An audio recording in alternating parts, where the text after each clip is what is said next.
Never miss the latest videos from the people who help you play better golf. Hit subscribe here.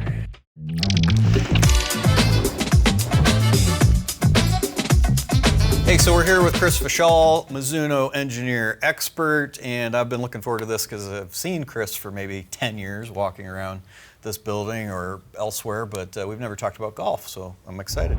Hey, so I've got the most interesting and important question probably of the day for you, Chris. Which color driver hits the ball the furthest? Ooh, I like that question. Our current line is black. The black driver for sure goes the longest right now. Good answer. Yeah, I get different ones. I was hoping you weren't going to say it doesn't matter because we would have been off to a bad start. So we've got your three current drivers here though, and I'm most interested, well, really in all of them, but this the 220G, the STG. You want to give us a little conversation? I think as a backstory, I think your driver heads and tech have changed quite a bit in the last 5 years. Can you talk about the evolution of how you've made drivers? Yeah, for sure. And drivers for us really have become an evolutionary thing. You know, for years and years and years, Mizuno would make, you know, 1 year it'd be an MP driver, next year it'd be a JPX driver. And there wasn't really a consistency to what we were doing. And with that, I feel like the consumer and the fitters kind of struggled to understand what a Mizuno driver was. The last number of years, however, we've built an ST platform. ST is our speed technology. And from ST, we have the 190, the 200, the STZ and STX last year, now the 220 line for this year. And there's three models within that. There's the STZ, the STX, and the STG. Each one is weighted a little bit different. And you mentioned the G that you have in your hand.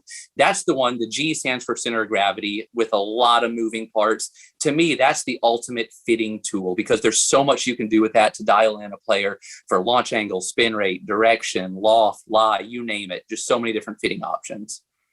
Yeah, so I definitely like this one and know that I don't hit a lot of golf balls, Chris, but I've hit this maybe 4 or 5 times moving the weights around into some different places. And sometimes when I hit these adjustable drivers and you begin moving the weights around, you start to get a sound, which most people call feel, that does not sound like an actual driver, but kudos to you. This thing sounds awesome no matter where you hit it. No matter where you put the weights in the club. So you did a great job there. And then we've measured this one out at about 4,600 for the MOI of the grams per centimeter squared. And the head weights on these are a little bit heavier. Can you discuss how, like this one weighed in at 206 grams, where sometimes topping 200 is pretty high for some manufacturers? Yeah, you're right about that, where you've seen a trend in the fitting world, or I wouldn't even say in the fitting world, more a trend in the driver world of stock heads getting lighter as a result of stock lengths getting longer. You know, it's not uncommon to see 45 and a half, 45 and 3/4, even 46 inches from a lot of manufacturers. With that comes a lighter head. When you have a lighter head, there's things that happen when you have a lighter head. When an engineer has less weight to play with, the moment of inertia is going to go down. It's not going to be as forgiving. You don't have as much discretionary weight to play with around. And ultimately, it turns into a club that was made longer and lighter with the intention of swinging it faster and harder, but ultimately you lose a lot of the fitting capabilities of it, where really what fitting does is dial you in to hit more consistently. And sweet spot center impact locations are so valuable. That's what you guys dial in. And that's where having that extra mass in the head, with Mizuno, we're all at 45 inches. And because of that, length's a little bit shorter and we have a little bit more mass in the head. So all of ours live in that 204 to 206 range. Yeah, which is awesome. And I think that opens up possibilities for shafts too. So our best performing shaft length on average is 44.5 inches. So you're one of the few manufacturers I've seen so far this year that's making a driver length just about that. And I appreciate the heavier weights in there. We're just finding that golfers who maybe shoot over 80 need something that's shorter, something that's heavier. It gets more solid contact, a little more confidence that your swing isn't terrible and that you're going to get a good result, and club head speed even increases from that. So kudos to you for that one. And I think to piggyback on a comment you made in there as well too, Chris, of just giving you that extra weight, the amount of weight that you're able to move in the G is probably the most in the industry off the top of my head. I can't recall too many manufacturers where you have this much adjustable weight in, not only in the the 220 version, but even in previous versions from Mizuno, these are some of the drivers where we've seen the most ability to move that horizontal CG, which is really what we're trying to do with these drivers to influence the ball flight. We've seen Well, and that's one thing where our fast track technology is a little bit different with how we move weights around. A lot of companies have two different screws where you move weight around. And I'll just use an example. If you have a 12-gram screw and a 2-gram screw, you're using 14 grams to move 10 grams. On ours, you're replacing weight with air. So you can leave tracks empty, you can completely remove weights. It gives you the ability to really optimize your usage of every single gram so that you can get the most movement possible. So maybe to add on to that one too, because obviously we have several different versions here, are there any limitations that you run into from a design point of view when it comes to adding the adjustable weights? Yeah, it absolutely. I mean, you can see the weight tracks, like the housing of the weights, they have specific requirements. You have to have extra walls and different areas where it becomes what you'd almost call like redundant titanium, extra mass around where it could just be a single wall thickness and you save a little mass. But ultimately what it does is, and it kind of points towards where that G fits in the player category, is we push all of that really, really low to the ground. So you can see all of the weight tracks live low, they live to the extreme. So even though there is extra mass added, that mass is added in areas that are valuable. If you have a weight track that runs directly through the center of the golf club, then ultimately you're hurting yourself a moment of inertia, even though you're gaining the ability to move. So we've really optimized everything we do to make sure not only are we moving a lot of weight, but we're keeping a lot of the benefits that you want from one of those larger headed drivers. Yeah, and that's why you make drivers like the STZ. Mm-hmm. Yes, but to wrap up the G real quick, I would say that this is the type of driver that it will be for someone who wants to really try to move the center of gravity around the most, try to influence their ball flight the most with the club head. And also this has, I think, a ton of potential to be maybe the lowest spinning driver that you have. Does that sound fair? That's absolutely true. Yeah, with a lot of mass placed forward and with the ability to move those weights even further up in the head, this has the ability to really knock spin down. So if you're one of those players who battles with high spin rates, this is one that's really a spin killer. Yeah, so I can appreciate how much time and effort just hearing your tone and your tact on how you're talking about the engineering of this, that you're spending a lot of time thinking about drivers. Mizuno's not just an iron company, I promise you. These are really good drivers. And they're black now. Yeah. Which is great too. Yeah. So let's move on. STZ. So this one has, you have some great visuals on your website, by the way, MizunoGolf.com. You've got some different kind of wave technology in here. Can you talk about how you've changed that over the years and what you've learned from just developing that? Yeah, the wave technology is one thing that you've seen over multiple generations within Mizuno, and that's the whole idea behind that is just to generate more ball speed across more of the face. Traditionally lower on the face of a wood, where you have loft angle meeting at a small angle to an actual sole, where you have that less than 90-degree angle, you get a rigid area that ultimately hinders ball speed. So what we're doing with that wave sole is we're actually, it's going to sound weird to say, we're weakening that area. We're weakening that hinge that actually allows more flex on the face. Ultimately, what that means is you're going to get, it's more like the center of the trampoline moved. If the trampoline center was higher on the face, it moved lower, so that now when you get that lower impact, whether it be on a fairway wood, hybrid, or even a driver, you're still going to get ball speed out of that. And the evolution of the wave itself that we've done, we've continuously optimized that from generation to generation. We've become more efficient with how we're using mass, really getting deeper where it cuts up into the head even further, and optimizing it in relation to the shape of the face too, because ultimately the face gauge and the actual geometry of the face is going to play a role in how much interaction you get from that wave sole. And the face, I think, is one question that I really wanted to bring up with you as well too, Chris, because start seeing it a little bit more maybe in the last 2 years, but going back several generations, I think Mizuno's always talked and seemed to even advertise the metal that you guys are using, especially say in the face.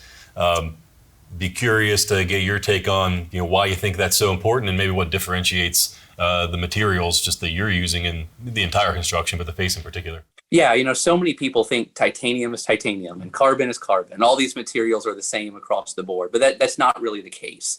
We really specialize in the materials that we choose, and we really want to optimize each one for with what its intended purpose is. So the evolution you've seen on the face of our drivers, we've gone from a more basic 6.4 titanium, which is what most people use, to then we've evolved to the last couple generations were what we call an SP700, which was an alpha beta titanium. Alpha beta meaning it's got a little bit more of the beta phase, which ultimately is going to give more repulsive force, more ball speed. Now we're using a true beta titanium. It's called SAT 2041 beta titanium. I know this is kind of a mouthful, but the benefit of that is that beta titanium has a higher modulus and lower elasticity. Ultimately, what you want is a face that's going to actually flex, but then it's going to recover quickly. So when you get a higher tensile strength, then you're allowed to get one that's not going to break. It's not going to be as brittle. That higher tensile strength is going to recover from that deformation quicker. And what this beta titanium does is it does exactly that. When the face flexes, it recovers quicker, and that quicker recovery equals more repulsive force, more ball speed, more energy to the ball. Nice.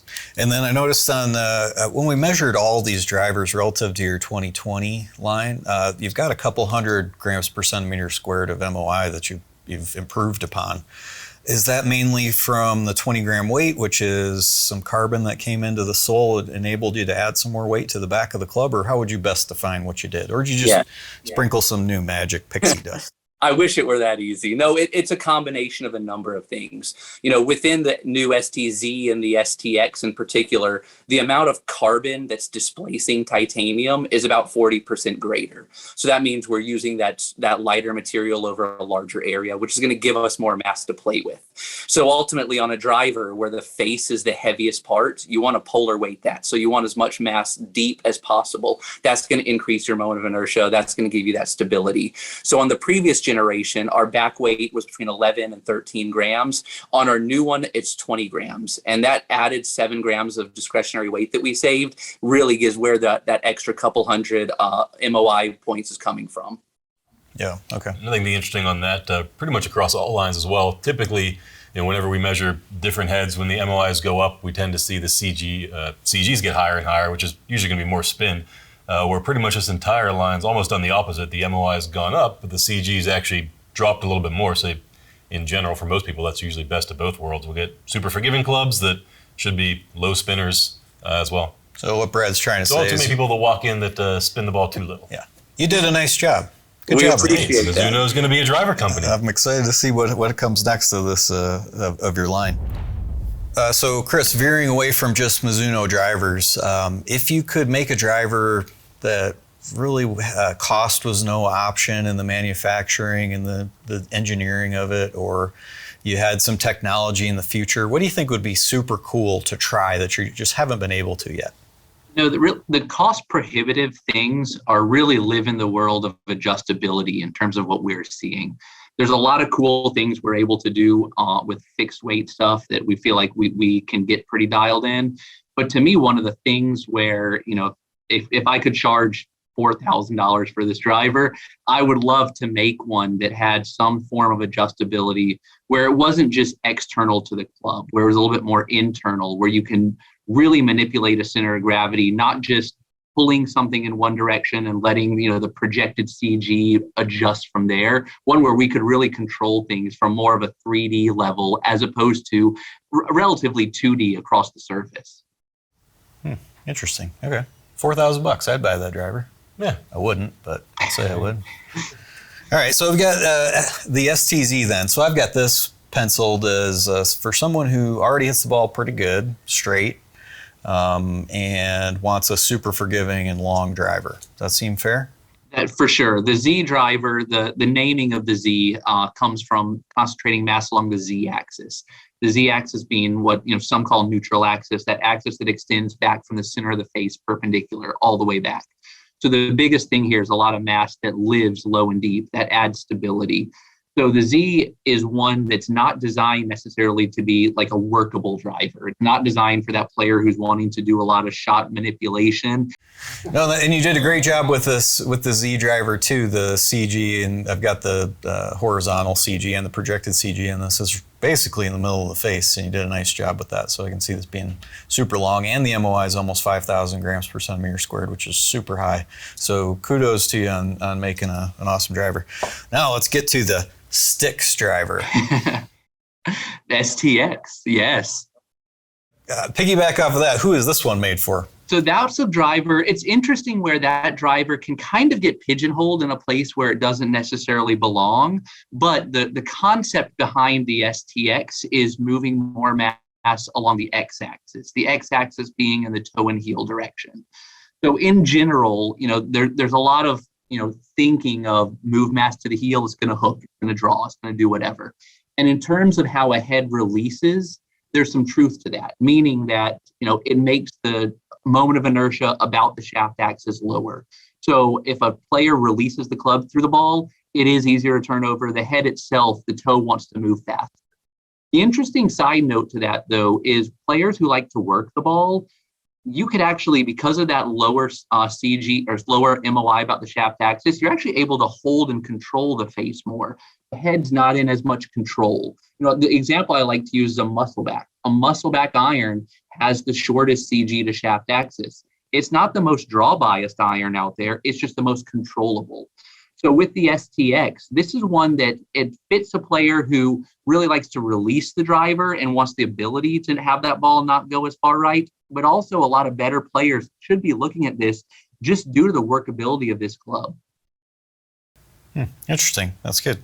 So you're, a lot of the marketing materials are talking about this as a draw driver, and I agree with you that it can be. But did you build any other factorials into this to help with players who did want to draw it more? Yeah, so there's a couple of things we do, a couple levers that we pull to move that center of gravity closer to that shaft axis. The actual head shape itself speaks to it. It's a little bit shorter from toe to heel, so that's going to bring that center of gravity a little bit closer. If you look at the carbon on the sole, the window on the toe side gets a lot larger. The window on the heel side gets a lot smaller. Again, moving more mass towards the heel side.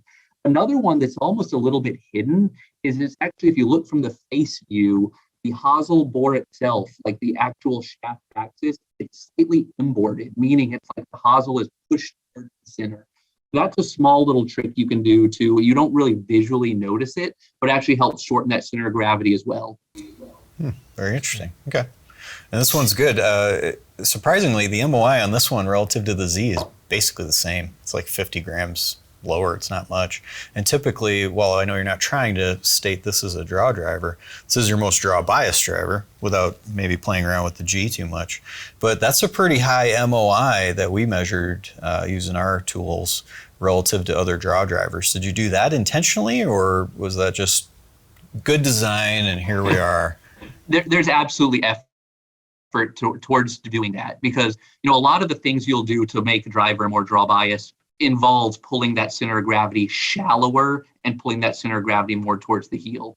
Notice on all those things I mentioned to you about what we did to make it more draw bias, I never mentioned a CG depth. I never mentioned how deep the center of gravity is, because ultimately that's where MOI comes from. So what we did is we pulled every lever that would not hinder forgiveness. So that's the big thing there, because a lot of draw bias driver players still want that forgiveness and actually need that forgiveness, oftentimes even more. So, it's a handcuff behind a draw bias design that a lot of people have that we made it a point to really steer clear of. That's very interesting. Yeah, because I can see the logic going both ways. You'd want to, if you want to hit this really straight, the higher the MOI is, that is a utility for that as well. But if you're trying to move the CG and you lower the MOI of the driver, so effectively shot struck toe side to that CG, give you more gearing to potentially draw more. I see that conundrum in there, and it looks like you've taken the stance of keep the center of gravity projected even pretty close to the middle, a little bit towards the heel, and make a super forgiving driver and just straighten out your slice that way. Absolutely. Yeah, you always want to make sure you have that forgiveness. That's the advantage of the modern driver, is you have the ability to make it a large MOI. And if you can get that forgiveness and still have the ability to turn it over, you really got the best of everything. What do you think? You like his answers so far? I like them all. He's doing okay. He should do this for a living. But you've done an awesome job of explaining all these. I'm excited to see how the 220 performs with our stud players who need some low spin. The Z is the straightest. Z's gonna be straight hitter. Probably the most popular one, I bet, amongst a lot of our students. I can see that for sure. And then you've got the sticks, the STX. That's a little bit draw biased, but it doesn't have to be that way too. I know I could certainly stand up there and smash this STX. It looks awesome, and while it's somewhat of a draw driver, it's going to work for everybody too. And they all have 4 degrees of adjustability in there as well too with the hosel adapter. Correct. Yeah, our quick switch allows you the ability to go plus or minus 2 degrees on everything, as well as going upright if you need it. So a lot of adjustability for loft, different heads between them. So lots of different options for the fitting world to get that dialed in. So you definitely need to get fit for these because you have so many different options.